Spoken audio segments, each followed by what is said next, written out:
Greetings to all of you. I am Frederick R. Calamlang, a professional electrical engineer. My IA journey began in 1996 as a Council of Student Chapter Officer, where I first learned that leadership means service, to give more, to listen more, and to serve without expecting in return. In 2005, I helped establish the IAUA chapter, serving as founding officers and later President-elect in 2013. Upon my return to the Philippines, I took part in the conceptualization and formation of what would become the IIE Metro Manila region. Since then, I have continued to serve as chairman of the Student Affairs Committee in 2020 and president of the Metro South chapter in 2021. In 2024, I had the honor to serve as governor of the Metro Manila region, strengthening collaboration and member engagement. Today, I continue to serve as chairman of the MCDC, focusing on growth, empowerment, and unity among our members. From 1996 until today, my journey in the IIE has always been guided by service, dedication, and commitment, not for position, but for purpose.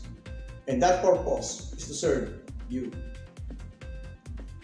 As I offer myself to continue serving as your governor at large, I do so with sincerity and determination to represent you, to unite our regions, and to bring the voice of member, practitioner closer to our institute.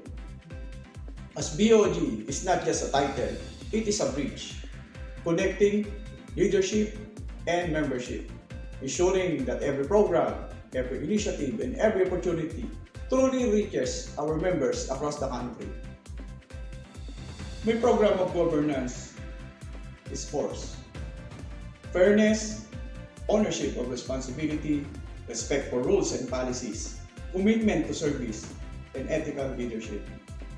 For almost 3 decades, I have served this institute quietly and consistently, guided by the belief that true leadership is not about position, but about dedicated service. Now, with the same passion, I stand before you, ready to continue that service as your governor at large. Again, I am Frederick Calamlang.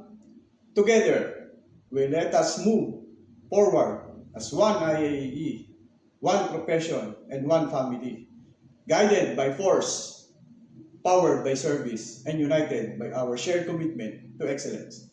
Salamat po.